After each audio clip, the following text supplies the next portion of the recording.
So andito tayo ngayon, no? Pawis na naman. Dito tayo sa ating view. Kung na nakikita nyo, ito ay bundok. Tatapos lang natin na magtrabaho. So hawak muna tayo ng ating video, para may konti-konti tayong video na makikita ninyo.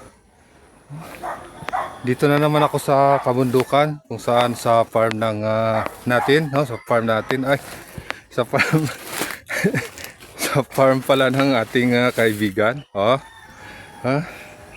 So kawa muna tayo ng video. Dito tayo, nagtanim po tayo ng ilang puno ng saging, dahil ganda ng portion na to, ganda ng lupa na to, kung saan, ayan, nakatanim tayo ng saging. Ayan, ilang saging, isa, dalawa, ayan, dalawa, tatlo, ayan, tatlo, eto ang ikaapat, yan, apat, yan.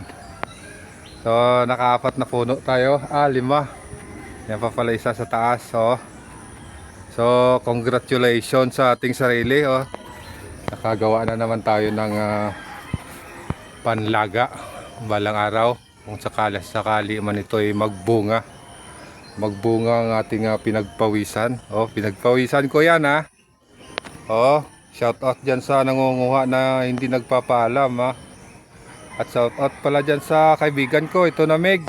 Nakatanim na ako ng saging ulit. Yung nakaraan dito sa baba, nakatanim na ako dyan. Ito, yan, doon. So kung bibilangin, nasa 15 na butas na, 15 na natutusukan natin. So ganun pa man, diba? God bless, dahil nagagawa pa natin ng trabaho ito, kahit sa ating nararamdaman. So ang ganda, diba? So magtatanim-tanim tayo dito.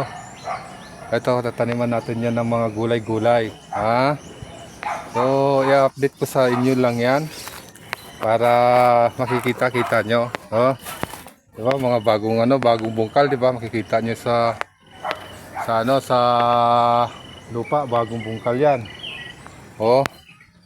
Bagong bungkal, diba?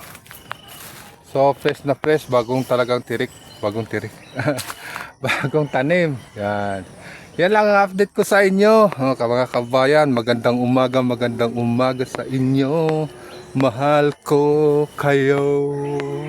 Bye bye.